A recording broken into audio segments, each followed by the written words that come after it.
저는 오늘 사실 시골 가가지고 일을 좀 하루 종일 세게 해서 더울 때도 하고. 아, 오늘 하고 예. 싶은 일 하신대요. 오늘은 일찍 끝냅니다. 이제 우리 핵심적인 내용들은 다 됐고, 이제 마지막으로 예. 그 두 사람의 이제 그 경제 이론이 어떻게 우리 그 세상을 바라보는데 적용돼야 할 것인가, 어, 그 마지막 그 마무리 발언이라서 내용이 많지 않습니다. 그 뭐 누가 죽었고 뭐 이런 얘기는 다 뺐고 그냥 핵심 내용만 간추렸어요. 그래서 이 장에서 저자들이 시장이 항상 자원을 배분하는 최선의 방법이 아니다. 그러니까 시장이 이게 이제 그 왜 국부론에서부터 시작한 아담 스미스의 그 시장 중심주의, 시장이 알아서 다 경제적 균형을 맞출 것이다라고 하는 그런 믿음이 사실은 전통 그 경제학의 태도잖아요. 근데 그 시장이 항상 자원을 배분하는 최선의 방법은 아니라는 생각을 이제 이 저자가 마지막으로 주장을 해요.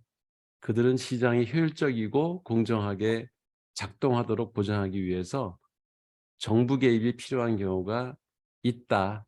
그러니까 이거는 사실 프리드만도 전혀 이렇게 이거에 대해서 반대하지는 않아요. 그러니까 화폐 방법, 그러니까 화폐를 통해서 시장을 조정해야 된다라고 하는 것도 어찌 보면은 화폐라는 것도 결국은 정부가 주도해서 화폐량이나 이자율을 결정하는 거기 때문에 정부가 전혀 개입하지 말아야 된다는 주장이 아니. 그래서 저자들은 그러니까 시장 실패라는 개념을 먼저 이제 논의하는데, 시장 실패라고 하는 것이 시장이 사회적으로 최적의 결과를 산출하지 못하는 경우인데, 이것은 이제 외부성, 즉 재화나 서비스 가격에 반영되지 않는 비용이나 편익이 있다. 네. 그러니까 외부의 어떤 그 영향, 이런 것이 존재하기 때문에 시장이 제대로 작동하지 않을 수가 있다는 거죠. 그다음에 정보의 불안전성. 이거는 이제 인포메이션 뭐 시메트릭스라고 원래 전통적인 경제학은 모든 그 시장에 참여하는 사람들, 그러니까 이제 경제 주체가 정부, 소비자, 기업이잖아요. 그 3주체가. 그 3주체가 그 경제에 관련된 모든 정보를 다 접할 수 있다라고 하는 가정 하에서 경제 이론은 다 통하는 거거든요. 근데 실제 우리가 겪고 있는 거는 정보는 일부 사람들이 독점을 해요. 그래서 정보가 균형되게 누구에게나 접근 가능하다고 하는 가정 자체가 틀렸다는 거죠. 그래서 그 정보의 불안전성, 그 다음에 독점력, 그러니까 독과점이라는 게 또 존재하잖아요. 우리나라도 그 가전 시장도 삼성과 LG가 이미 독점을 하고 있는 거고, 통신 시장도 독점을 하고 있고, 뭐 에너지, 그러니까 수도, 이거 다 독점하고 있는 거예요, 사실은. 그죠?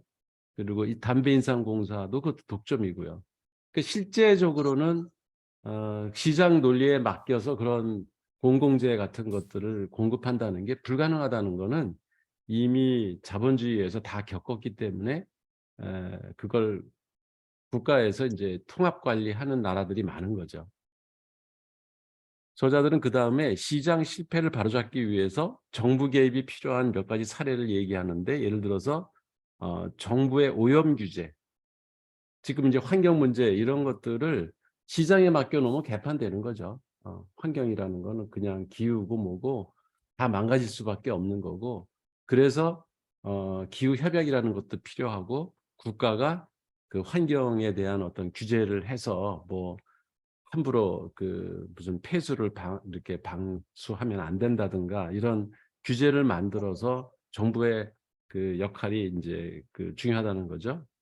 그리고 이제 공공재, 아까 말씀드린 수도, 가스, 전기, 이런 것들 그리고 이제 항만, 철도 이런 인프라 이런 것들을 민간에게 맡긴다고 하는 거는 사실은 빈익빈 부익부를 더욱 부추기는 거죠. 힘 있는 사람들은 좋은 재화를 다 차지하게 되고 힘없는 사람들은 계속 그 틈바구니에서 고통을 겪어야 되고 그렇기 때문에 공공재는 국가가 관리해야 된다라고 하는 측면 그리고 시장이 이제 경쟁적으로 유지되도록 보장하기 위한 정부 개입의 필요성 이런 것들이 이제 필요하다.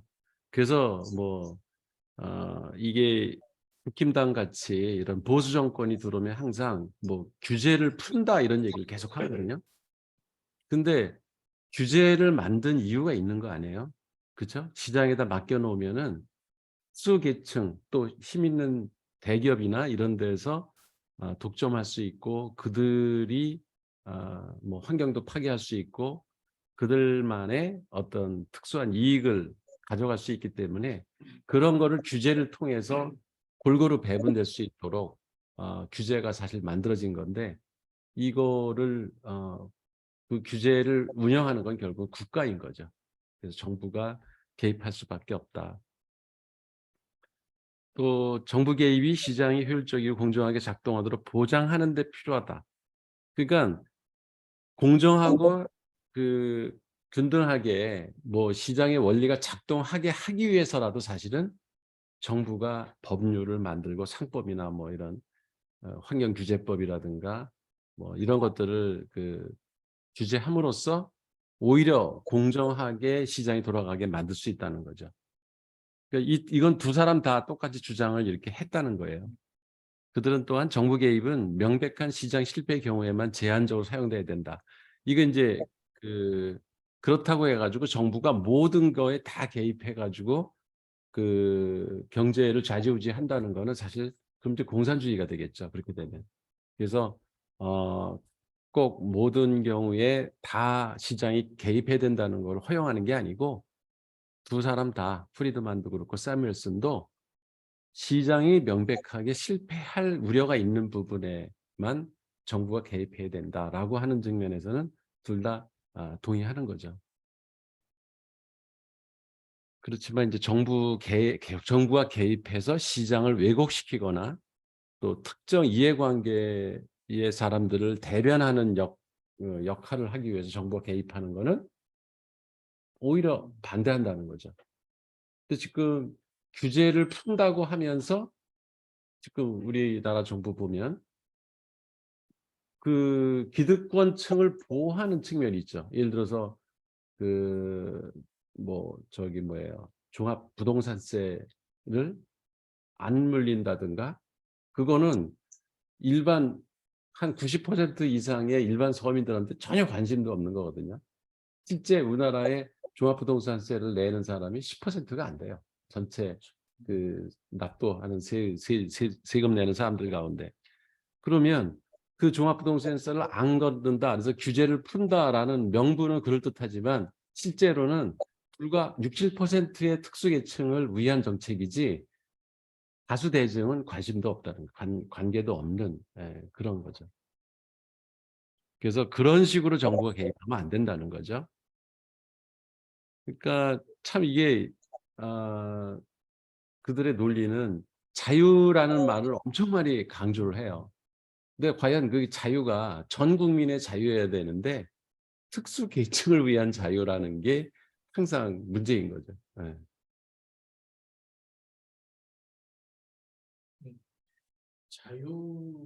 자유라는 단어 자체가 가지고 있는 그게 시장에서의 정부 개입의 어떤 최소화하고 자유화가 서로 이렇게 항상 맞물리는 걸까요? 저는 근데 우리가 왜 자유론 예, 그걸 공부할 때 그랬잖아요. 모든 사람은 인권이 있기 때문에 자유를 누릴 권한이 있다. 그래서 이제 헌법에 보장이 돼 있잖아. 뭐 집회, 무슨 뭐 출판의 자유, 언론의 자유, 뭐 이런 자유들이 덕목들이 다 이제 보장이 돼 있는데 항상 조건이 있죠. 다른 사람에게 해를 끼치지 않는 범위 내에서.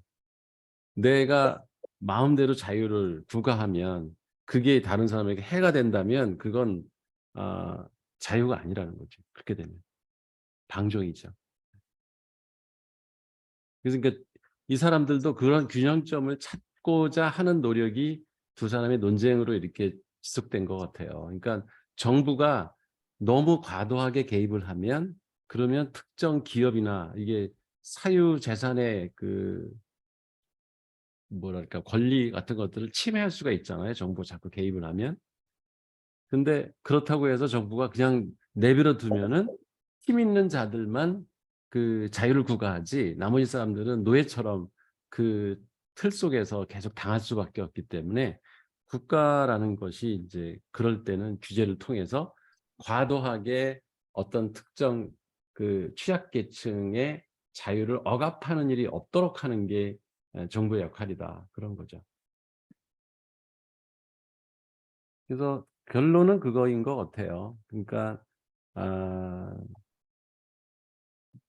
저자들은 시장이 항상 자원을 배분하는 최선의 방법은 아니지만 때때로 정부 개입이 시장 실패를 바로잡는 데 필요하다. 그리고 정부 개입은 명백하게 시장 실패할 우려가 있을 경우에만 개입을 하는, 그러니까 정부의 개입을 최소화하면서 그 균형적으로 전 국민들이 경제적 생활을 할 수 있게 하는 게 이 두 사람의 공통된 목적이었다. 네, 그런 얘기를 하고 있습니다.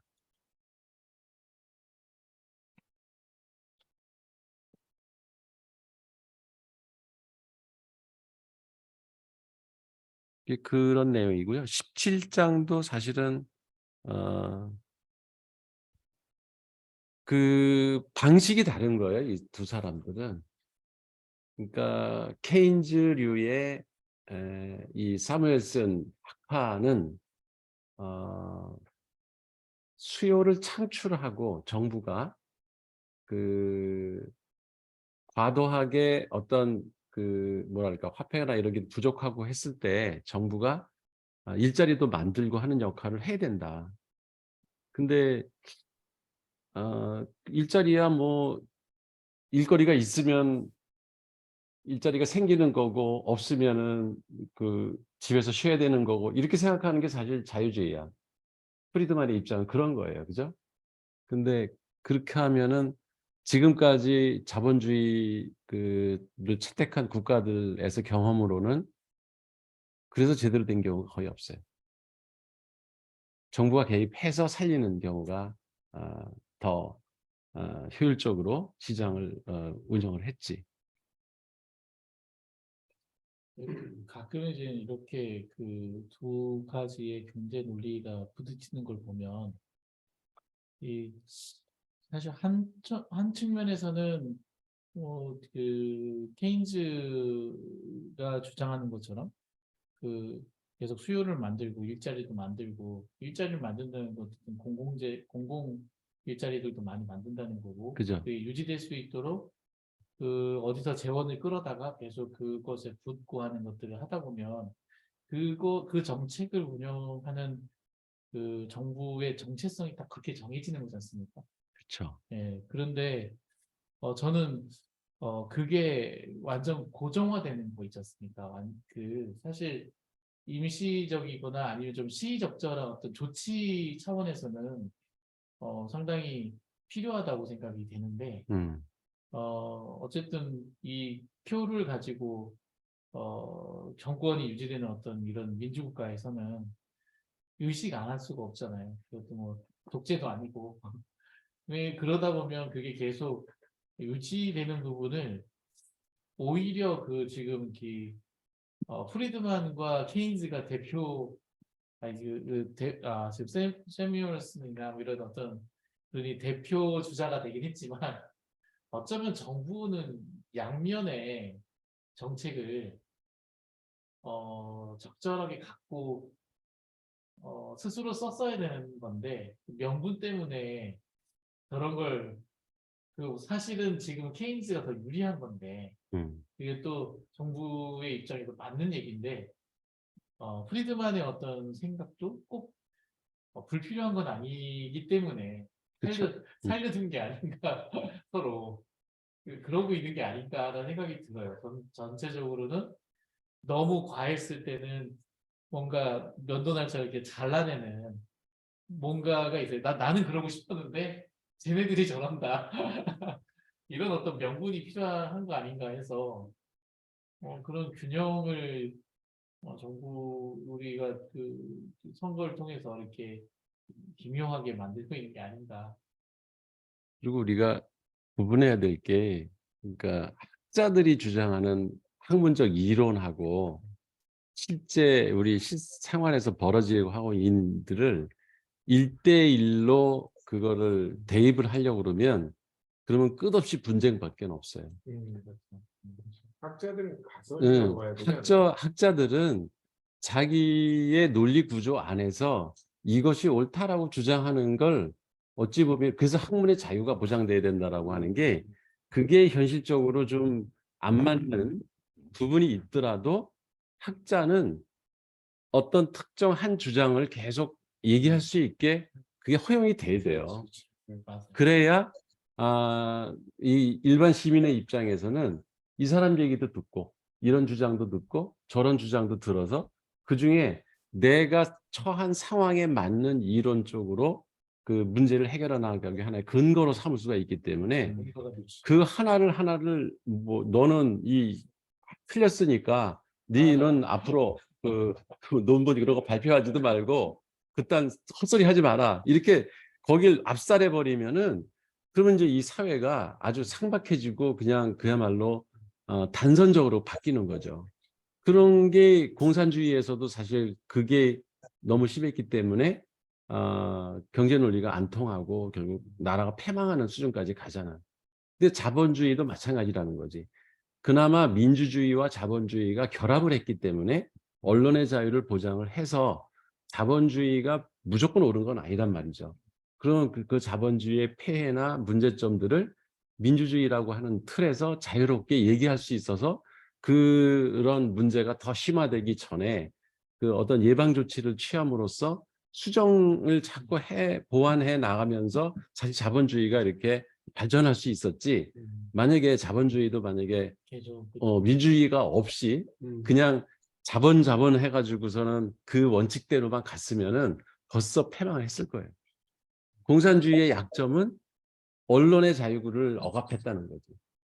거기서도 분명히 장점이 있을 텐데 거기서 생기는 문제점들을 미리 예방하고 치료할 수 있는 기회를 다 놓친 거죠. 그러니까 그런 측면에서 보면은 지금 살아있는 공산주의 국가, 베트남 공산주의예요. 정식 그 국가 체제가. 중국도 그 공산주의 체제예요. 근데도 지금 잘들 살고 있잖아. 그게 그나마 그 민주 국가보다는 덜하지만 어쨌든 그 언론의 자유가 어느 정도 보장이 됐고 그런 걸 허용하는 그 정치인들이 있었기에 지금과 같은 이렇게 경제적인 어떤 성장을 할 수 있었던 게 아닌가. 좀 이 경제 논리를 나는 좀 우리나라가 너무 진영하고 어떤 정치적 진영하고 연결해가지고 너무 이렇게 고정돼가지고 하는 거 그거는 좀 우리도 좀 피해야 되는 게 아닌가. 그렇죠. 네. 그 경직된 사고만큼 위험한 게 없어요. 그러니까 우리가 그렇게 책을 읽고 공부하고 하는 목적이 어떤 한 주장을 관철시키기 위해서 공부한다. 그런 공부를 잘못하는 거죠. 그러니까 다양한 사고가 있을 수 있다. 그리고 문제를 해결하는 방식도 다양할 수가 있다. 그게 현재 내가 처한 상황에서 어떤 게 가장 적합한지를 때로는 내 그 원래 이념에 반하더라도 받아들일 정도의 아량이 있어야 공부를 하는 그릇이 생기는 거지. 그리고 그게 사실은 인간관계에서도 마찬가지잖아요. 그 다른 사람하고 만날 때 그 사람이 꼭 내 생각하고 일치하리라고 기대하는 것 자체가 넌센스잖아요. 얘기하다 보면은 내 주장과 전혀 다른 얘기를 하지만 그런 것까지도 수용할 수 있는 정도의 내 마음의 크기를 키우기 위해서 공부를 해야지, 이걸 다 하나씩 제끼기 위해서 하나씩 쳐내기 위해서 내가 완벽한 이론을 터득하기 위해서 공부를 한다. 그 사람은 절대로 성공할 수가 없다. 지금 우리나라가 그거 제끼는 거 하는. 그 요새는 그게 너무 심한 것 같아요. 네. 그두 당이 지금 네. 어떤 면에서는 비슷하다는 느낌이 들어. 저는 사실 포용력을 키우기보다는 자기만의 주장을 더 관철시키려고 상대를 깎아내리고 아예 인정을 안 하려고 하는 그게 이게 눈에 보여요, 요새는. 저도 그 민주당도 마찬가지고 음. 국힘도 마찬가지고 그냥 자기 진영이 있기 때문에 그걸 얘기하는데 그게 그 사실 앨런 그 그리스펀 같은 사람들은 이쪽이든 저쪽이든 치우치지 않고 어쨌든 그 현장에 맞게 상황을 했기 때문에 그 위기를 넘겼던 건데 지금 그런 어떤 생각으로 우리 정치 관리가 돼 있는지. 우리가 지금 이 책을 보면서 좀 독특하게 생각했던 게 프리드만의 주장, 그다음에 새무엘슨의 주장, 이게 이제 두 가지가 그 극한 대립을 했는데 정치인들이 취한 스탠스는 독특하지 않았어요. 그죠? 어느 대통령도 프리드만의 정책만을 이행하지 않고 또 새무엘슨 거를 그대로 따르지도 않고 자기네들의 그 경제 상황 이거에 맞게 따르다가 바꾸고 그러니까 이제 학자 입장에서는 배신감도 느꼈겠지. 그렇죠. 그렇지만 오히려 그게 정치가 아닐까. 그렇죠. 예. 아, 그런 지혜 있는 분들이 많이 있었으면 좋겠습니다. 예. 우리 오광영 의원님이 큰 그릇이 되십시오. 예. 그래서 우리야 뭐 그냥 책 읽는 사람들이지만 정치를 하는 사람들은 좀 포용력 있게 그 상대하면은 이거는 적이야 이렇게 딱 선을 긋는 게 아니라 그래 한번 들어보자. 예, 귀를 그 열고 한번 그 사람 얘기를 들어보고 또 합리적인 거는 그래 적이지만 네 말도 맞다 이렇게 인정할 줄 아는 그 관용 이런 게 사실은 정치에서 좀 보여주면 국민들이 좀 더 편하지 않을까 마음이 그 극한 대립으로 가는 것보다는. 맞습니다.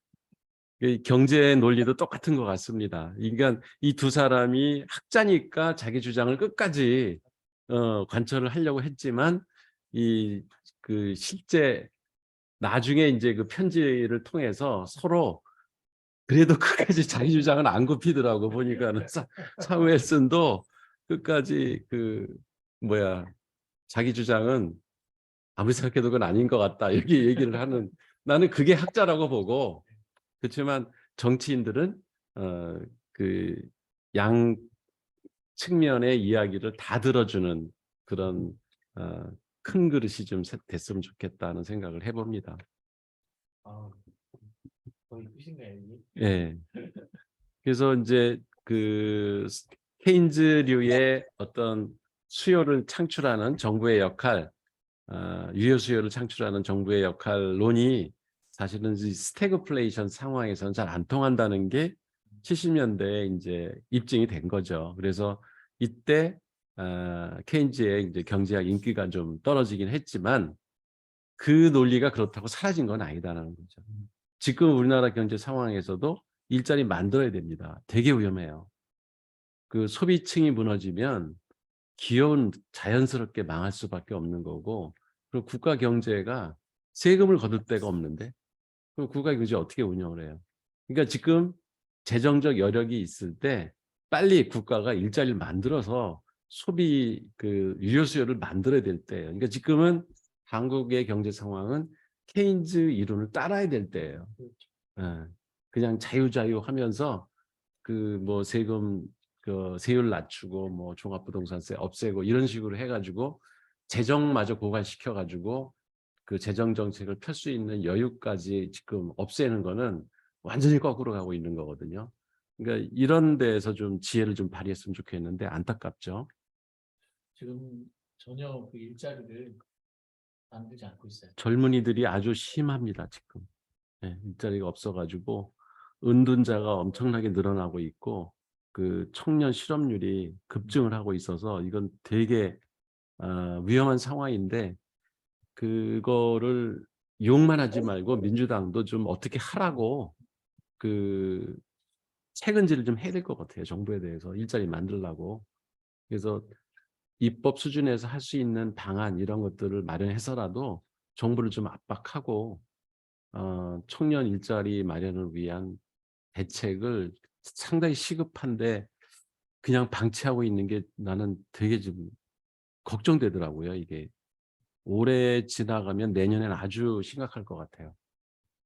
우리나라 경제 전체가 지금 마이너스 될 것 같은. 그러니까 수출만 안 되는 게 문제가 아니더라고 보니까. 그 레이건 80년대 레이건이 그 영국의 대처 수상하고 같이 신자유주의 정책을 채택을 해서 어쨌든 양국의 그 경제 위기를 넘겼어요. 어쨌든 그렇다고 이제 프리드만의 그 화폐주의 정책을 100% 따른 건 아니죠. 이 사람들이 처음에 채택을 했다가 결국은 폐기를 했는데 그렇지만 기본적인 정신은 어쨌든 프리드만류의 그러니까 케인즈류의 경제학이 안 통한다는 걸 인정을 하고 화폐나 이런 양을 조절을 함으로써 위기를 넘긴 건 사실이죠. 그리고 이 사람들이 또 이제 신자유주의 정책의 핵심이 그런 거잖아요. 그 규제 철폐, 그러니까 금융산업의 규제 철폐, 세금 감소. 이게 아주 트레이드 마크예요. 예. 그게 어쨌든 이 상황에선 통했어요. 근데 우리는 그런 상황은 아니거든요. 지금은 위험 수요를 창출을 해야 되고 일자리를 만들어야 되는 상황이라서 이 프리드먼류의 정책을 지금은 받아들일 때가 아닌 거죠. 흔들리게 하는. 네.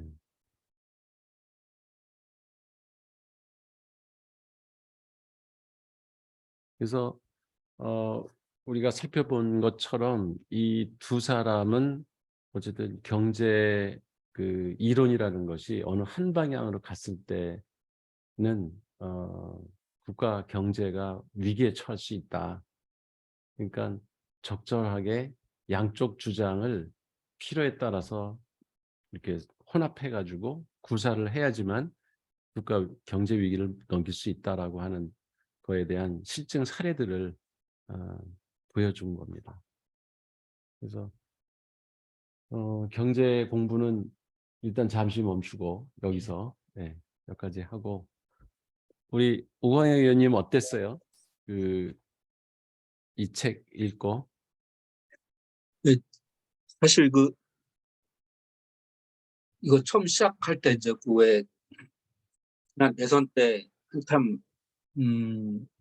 3프로 TV 뭐 이런 데서 그 대선 후보들 데려다가 토론도 하고 이제 그러면서 지도자가 갖고 있는 경제적 식견 뭐 혹은 경제적 어떤 자기 가치 이런 게 정말 중요하구나 이런 생각을 좀 했었거든요.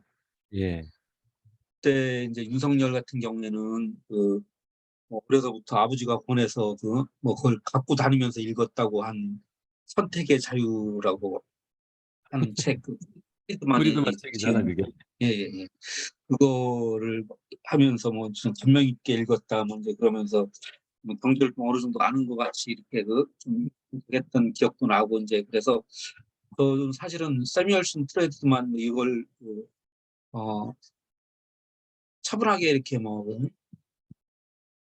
본 적이 없었는데 이거 보면서 이게 어쨌든 분명으로 나눠져 있긴 하지만은 이 사람들이 주장하는 그 안에도 그 자유라는 것이 그냥 무조건적인 자유 뭐 이런 것이 아니라는 걸 좀 알고 그러면서 아까 교수님이 얘기하는 것 같이 뭐 그 시대에 맞게 무언가를 그 경제 정책을 하는 그 가운데서도 그 상황에 맞게 이 경제 정책을 좀 담아내는 노력들이 필요한데 그런 좀 정치하는 사람들이 읽었으면 이게 그냥 그 경제 이론을 하는 게 얘기하는 게 아니고 그 이론을 어떤 식으로 그 정치와 연관돼서 이렇게 계속 이어져 왔는지를 좀 설명하는 거라서 좀 정치하는 사람들이 경제와 관련된 식견을 넓히는 데 좀 도움이 되지 않을까 그런 생각이 좀 들더라고요.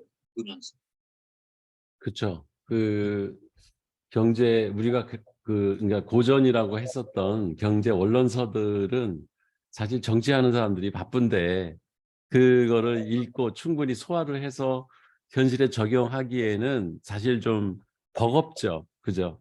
예. 근데 이거는 실제 미국 그 각 대통령들이 그 경제 정책 고문들을 이렇게 채택하고 경제학자들의 주장을 받아들이는 과정에서 그 발생했던 문제들을 갖다가 쭉 여기다가 그 사례들을 자세하게 그 기술을 했기 때문에 이건 읽으면은 실감이 날 것 같아.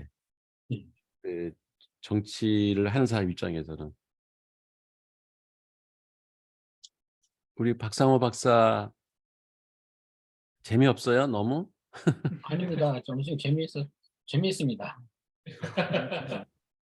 우선 교수님 이제 아까 좀 전에 이제 한 내용 중에 하나 질문할 것이요.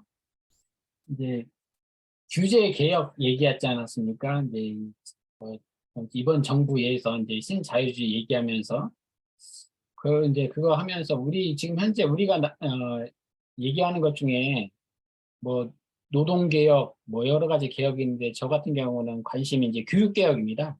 그래서 지금 현재 저번 주에 금요일 날도 이제 서울 이제 교육부 그쪽에서 회의해 갖고서 갔는데 뭐 학사 구조 개편 뭐 하면서 그쪽 사무관이 규제 개혁 할 거 없는가 아이디어 없냐 뭐 그런 식으로 이제 질문을 이제 물어보고 그랬는데 그럼 이제 교육 개혁도 지금 현재 이제 교수님께나 다른 분께 여쭤볼 이제 하는 것이 이러한 교육 개혁도 신자유주의 이제 자유주의 이제 시장 자본주의 이거의 일환으로 저기 지금 현재 정부 윤석열 정부에서 이렇게 얘기를 하는 건지 이제 실질적으로 이제 저 같은 경우는 이제 체감하는 게 대학의 뭐 학력 인구 감소나 그런 거에 따른 대학의 위기는 확실한데 이제 그걸 갖다가 이제 어떤 식으로 얘기하고 있는 건지 솔직히 이제 국가에서 하고 있는 교육 계획에 대해서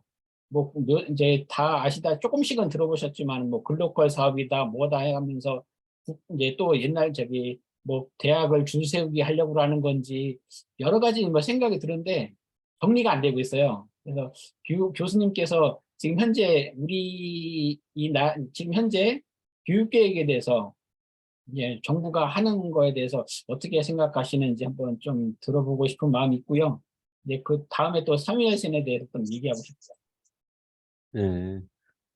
지금 이제 사실 이주호 장관이 교육개혁을 주도하고 있는 거에 핵심이 뭐냐면 그 사립학교에게 이렇게 교육의 기준을 맞추기 위한 여러 가지 규제들이 있어요. 네, 사립학교면은 예를 들어서 뭐 얼마 이상의 자산을 갖춰야 된다. 뭐 1인당 그 교수 수라든가 교사 확보율 이런 것들이 다 기준이 정해져 있어요. 그러니까 그 사람들 입장에서 보면은 그게 규제예요. 근데 이거 규제를 풀겠다는 거예요. 그래서 그중에 핵심적인 것 중에 하나가 뭐냐면은 그 사립학교가 지금 이제 학령 인구가 줄다 보니까는 학생 수가 팍팍 줄잖아요. 그러면 지금까지 사립학교법은 어떻게 돼 있냐면 교사용 부지, 그러니까 교육용 부지는 못 팔아요. 예를 들어서 한남대가 10만 평의 땅을 가지고 있으면 10만 평은 절대 못 팔아요. 그중에 예를 들어서 3만 평만 떼어서 팔잖아. 그러면은 그거에 해당하는 3만 평을 반드시 매입을 해야 돼요. 그런데 그걸 안 해도 되게 한다는 거예요. 그러면 사립학교들이 재정난을 이유로 학교 땅을 팔아먹을 수 있게 허용을 하겠다는 거예요. 그러면 이제 땅 장사 하겠지. 이 사립 재단들이. 그러니까 학교를 위한다는 정책인 것처럼 말은 하지만 실제는 사학재단 운영자들을 위한 지금 정책을 펴고 있는 거예요.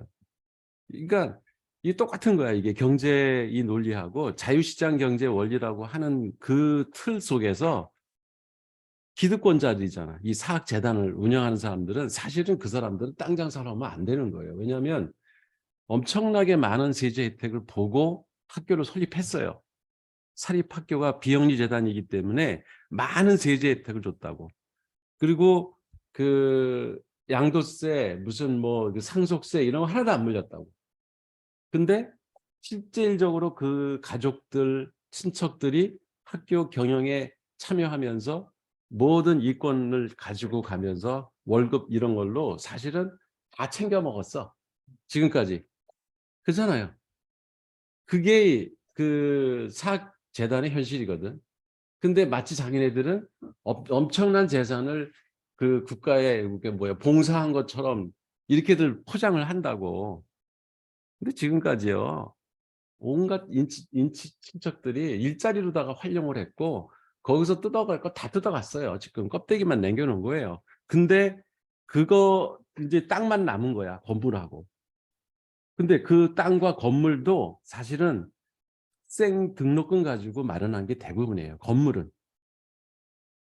한남대, 여기 모건대, 대전대 모든 사립대학의 건물들 등록금 가지고 졌지 재단에서 낸 돈 갖고 지은 거 거의 없어요.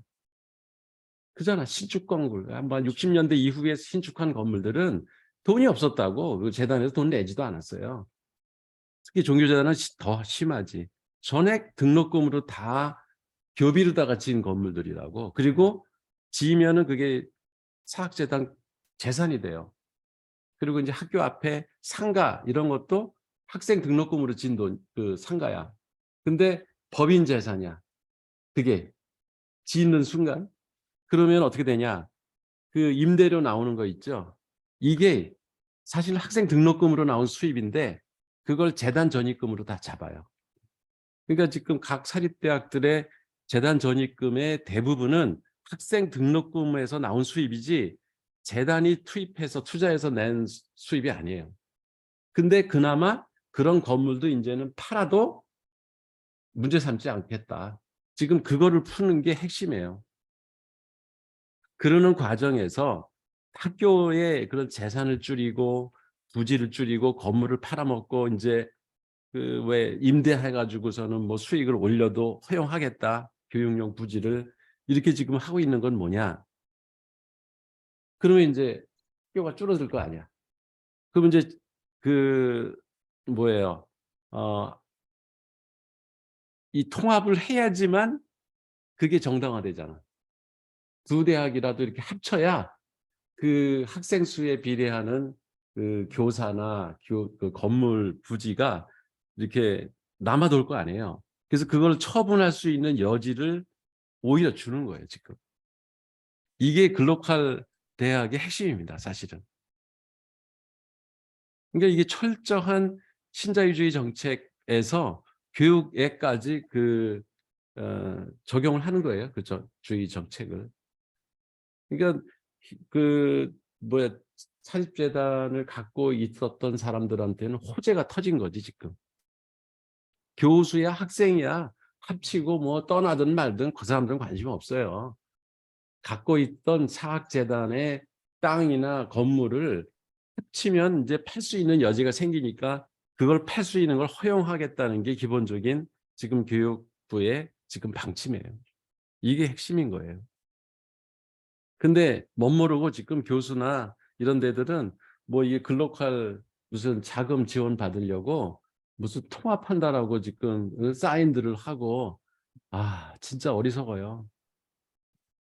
그러니까 이게 왜 국민들이 개돼지 같이 정신 없으면은 이상한 놈들한테 당하는 거나 똑같이 사립학교들도 사실은 교수들이 멍청해. 뭔 일이 벌어지는지 정확한 문제의 원인이나 앞으로 미래에 어떤 일이 벌어질지에 대한 결과에 대한 예측이 정확히 없이 당장 눈앞에 든 이익에 지금 눈이 어두워가지고 뭐 글로컬 대학 지정받으면은 무슨 학교가 대박 난 것처럼 착각들을 하는데 그거 큰 오산입니다. 네, 제가 볼 때는 그래요. 감사합니다. 솔직히 저도 뭐 어떠한 구체적인 이 글로컬 사업이나 이런 거에 대해서는 작년도 하반기부터 계속 얘기가 나왔었던 거거든요. 근데 이거에 대해서 이제 구체적으로 저도 판단할 수 있는 그런 건 없고, 이제 교수님께서 말씀하셨던 이제 사립학교 뭐 교사, 교원, 교지, 기본 자산 뭐 이런 거에 대해서 푼다는 얘기는 있어도 그걸 왜 풀어주는지 솔직히 저는 인지하지 못했거든요. 근데 지금 말씀하시는 거 보니까 충분히 그럴 것 같고, 우리 지금 현재 제가 다니는 학교가 지금 현재 통합 배제대랑 통합 얘기 나오고 있고, 이제 그거 관련돼서 뭐 이제 구성원들하고 소통을 한다고 하는데 이미 이제 뭐 어떤 많은 방향은 정해놓은 것 같은데요. 또 하나 얘기 들어 이제 교수님 말씀에 동의하는 것이, 예전에 누리 사업이라고 교수님도 아실 겁니다.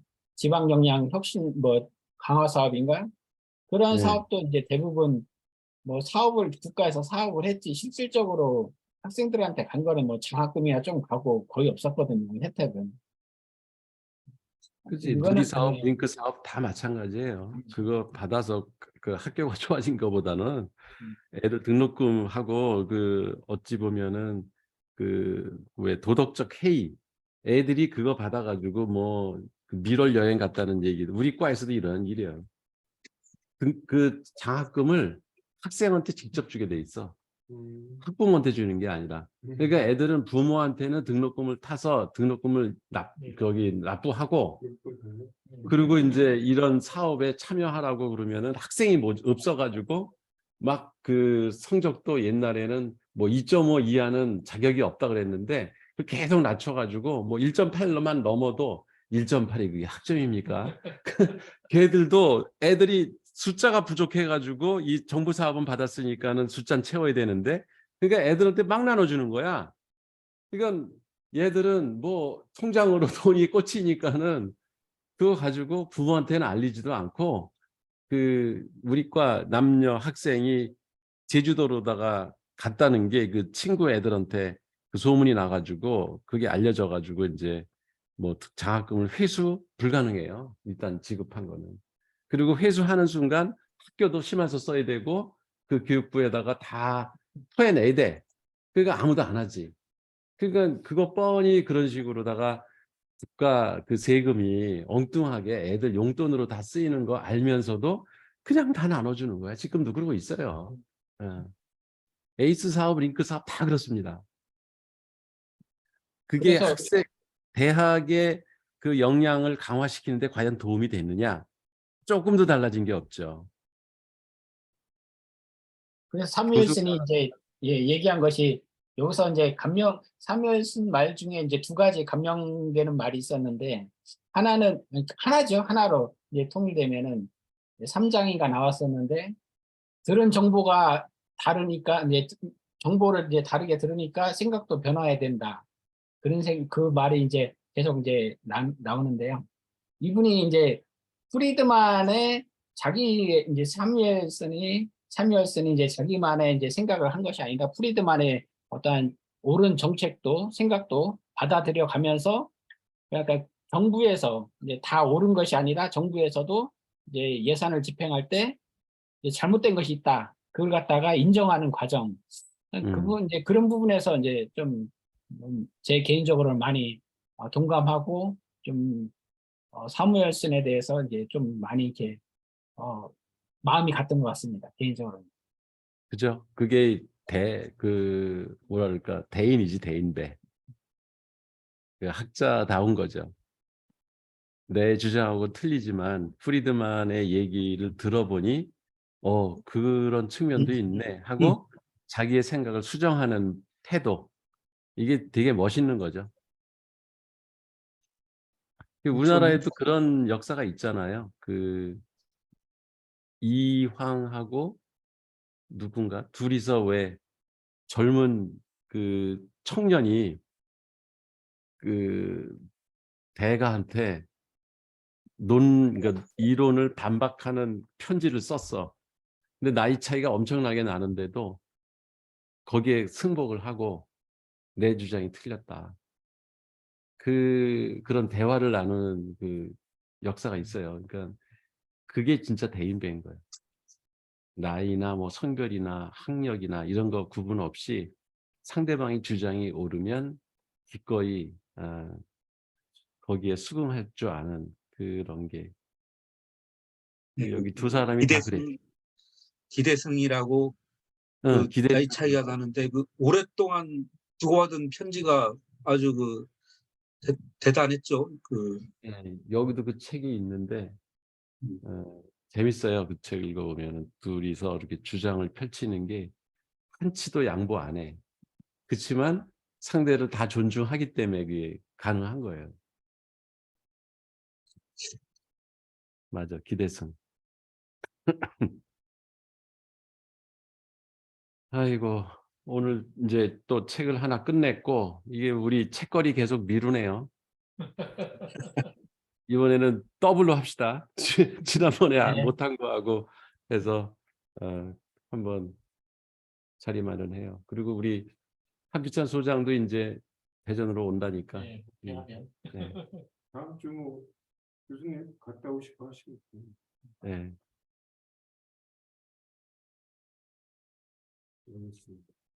너 뭐 얘기 나눌 네, 거? 저는 이 그 책을 보고 나서 그 제가 평소에 경제 관련된 그것들을 많이 보거든요. 그 유튜브 짤방송으로 하는 것도 있잖아요. 그 한 30분에서 1시간짜리 이렇게 그 경제 그 학자들 나오셔가지고 이렇게 유튜브에서 대담하는 그런 것들 많이 봤는데 그때는 이 저렇게 얘기하고 이렇게 얘기하고 하는 게 좀 그 선이 잘 안 잡혀가지고 그냥 듣기만 했는데 요즘은 아, 저 사람은 어느 쪽 입장인가 예, 그런 게 재밌고요. 그리고 그 입장에 선 어떤 게서 좀 현실적인 대안이잖아요. 그 네. 프리드만의 입장에서 선 어떤 현실적인 뭐 대안이나 뭐 이런 것들 내놓는 거 보면 아 재밌다 뭐 이런 그 재미가 생겼습니다. 이 책을 보고 나서 그래서 어떤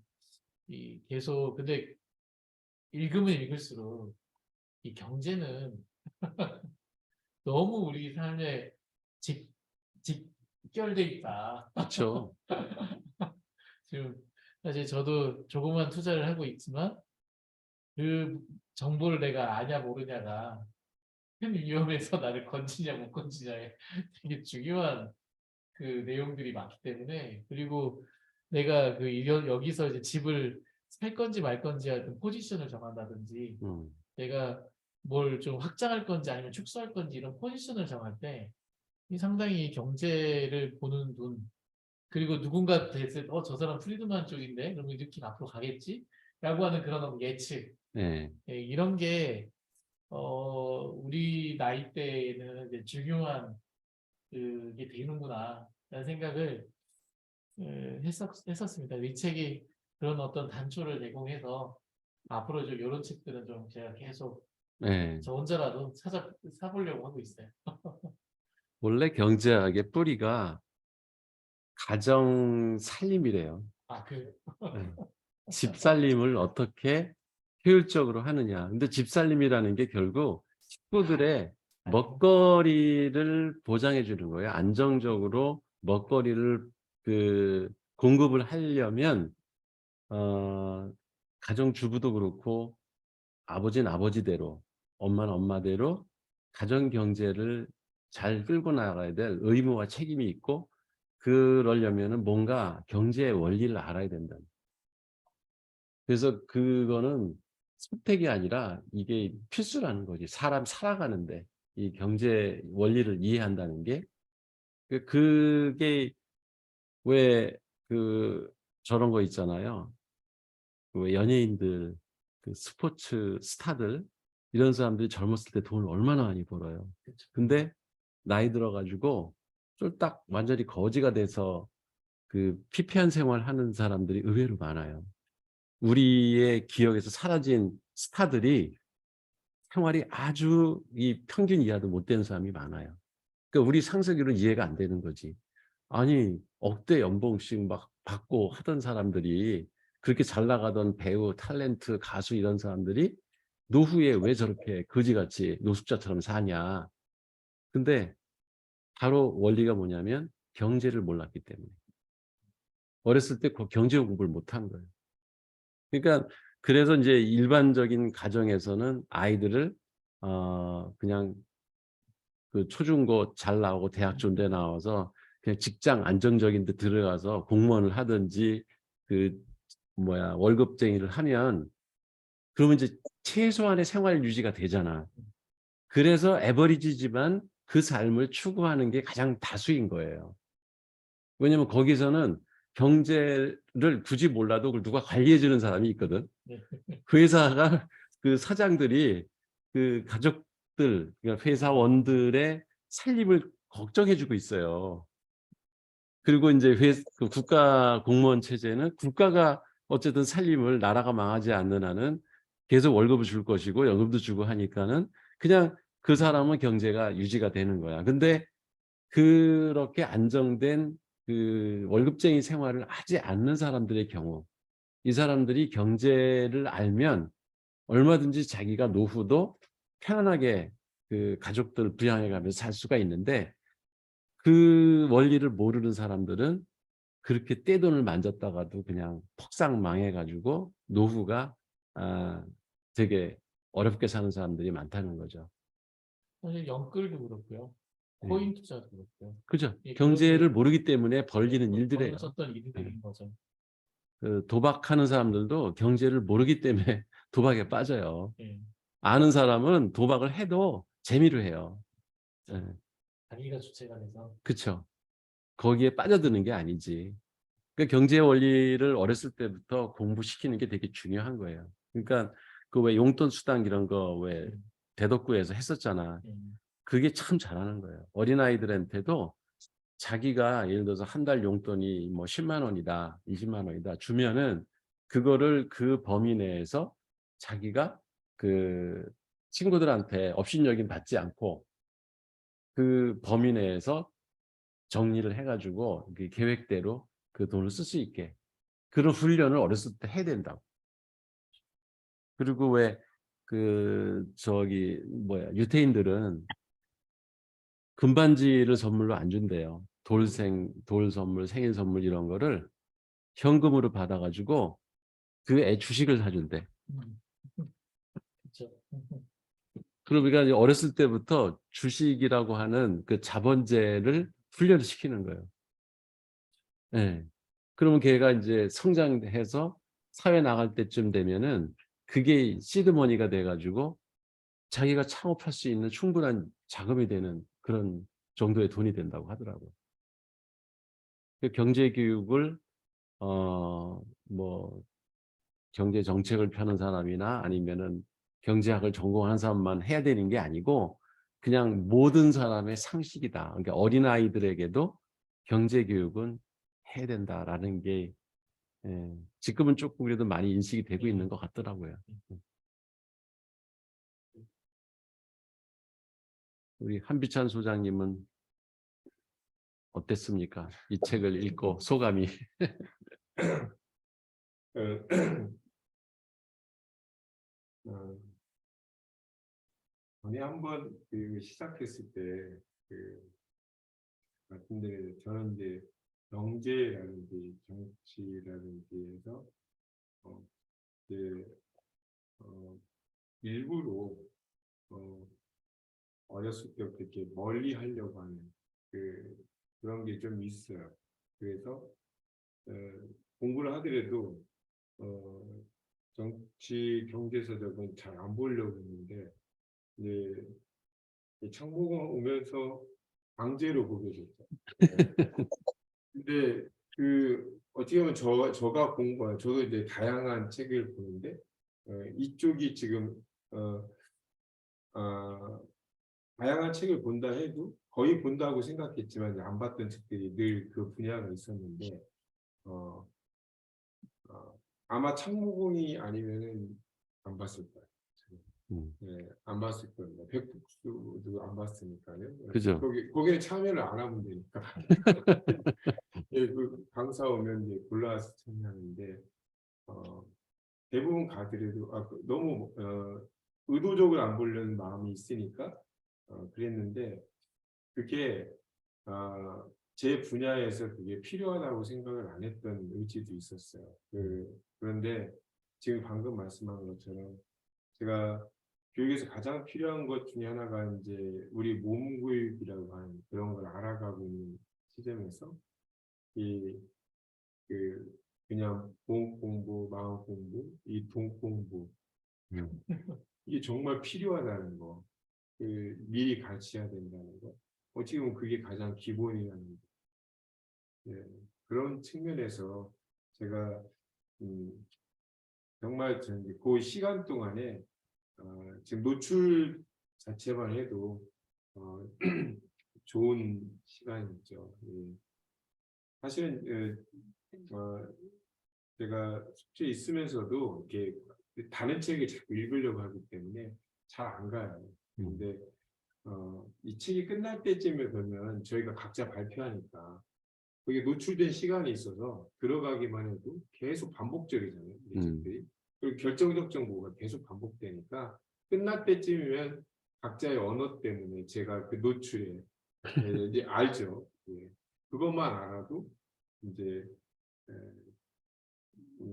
다른 거에 대한 이제 정보가에 이제 제가 그 기반에 있다는 거 그것만 해도 굉장히 값진 거였는데 그 이상을 넘어서 어떻게 보면 박 이사님 얘기한 생존 자체 가장 기본이 되는 우리 삶, 선생님 말씀하신 것처럼 교육의 기본이라는 거 그런 점에서 이 창목이 이 다양한 책을 계속 보고 우리가 어떻게 보면 더 나이 들어가면서 평생 공부를 제가 했던 그 취지에 너무 잘 맞는 오히려 기본에 기본이 들어간다는 거 교과서를 공부한다는 거 대학에서 하는 책이 아닌 더 고전을 공부하는 게 교과서라는 거 그게 사람 되는 기본이라는 뭐 그런 것들이 계속 느껴져요. 성공 대학 많거든요. 근데 사실은 그런 게 진짜 공부예요. 그러니까 어떻게 사는 원리를 우리가 터득해 나가는 거. 근데 혼자 읽었으면 다 못 봤을 건데 이따 판쳤을 거야 아마. 그래도 내 파트만 열심히 읽고 나머지는 그냥 슬렁슬렁 들으면 되니까 그래도 한 권이 끝나네요. 네.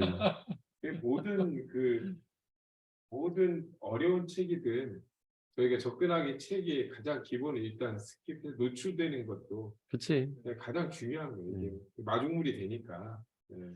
그리고 우리가 특히 이제 원리를 설명하는 책들 그게 뭐 과학의 원리든 사회 원리든 우리 뭐 뇌과학의 원리든 경영, 경제 이런 뭐든지 원리를 설명하는 거는 쉽지 않아요. 그걸 책을 아무리 우리가 탐독을 해서 깊이 읽는다 해도 그 엑기스를 다 받아들이기가 힘들어요. 원리란 그 설명하는 책들은. 그러니까 뭐 소설 중에 한 번만 읽어도 스토리가 다 생각나잖아. 근데 이 원리를 설명하는 책들은 그렇게 쉽지 않아요. 맞아요. 예, 그러니까 전공한 사람조차도 새로운 원리를 접하면은 어려워요. 이렇게 책 한 권 다 읽어도 도대체 뭘 읽었는지 잘 기억이 안 날 정도로. 근데 우리가 이렇게 같이 토론하면서 이야기를 하다 보면은 계속 우리는 차이가 있어. 다른 사람들하고 책 읽는 방법에. 다른 사람들은 책을 보는데 우리는 세상을 보는 거예요. 책은 하나의 매개체일 뿐이야. 책을 그 소재로 삼아서 우리 세상 얘기를 자꾸 하다 보니까 응용력이 생기고 실제 그 뉴스를 보거나 아니면 우리가 경제 현상 이런 걸 볼 때 아, 저게 저런 거구나. 이런 걸 이렇게 볼 수 있는 눈이 생기잖아. 그거는 책만 읽어갖고 되는 게 아니에요. 우리가 세상을 같이 읽기 때문에 가능한 거죠. 그거 되게 멋있는 말인 것 같습니다. 정말 우리 시간의 대부분은 책 내용보다는 딴 얘기가 사실은 그게 더 중요한 거 아니야? 딴 얘기가 훨씬 재밌어요. 아니, 이 책을 우리가 무슨 어디 가서 강의할 것도 아니고 그렇잖아. 그렇죠. 예. 이런 책을 또 우리가 쓸 것도 아니고 우리 삶의 이 책에서 이 주장하는 내용들을 어떻게 적용해서 세상을 볼 수 있나 그런 게 더 중요하기 때문에 우리 이게 이야기하는 게 훨씬 중요한 거죠. 그럴 것 같아요. 예, 고생들 하셨습니다. 그러면 감사합니다. 예, 수고하셨습니다. 교수님, 네, 저는 개인적으로 이제 전에도 생각을 했었는데 우리가 책을 고를 때 한번 하는 생각한 것 중에 하나가 개인적으로는 심리학 쪽으로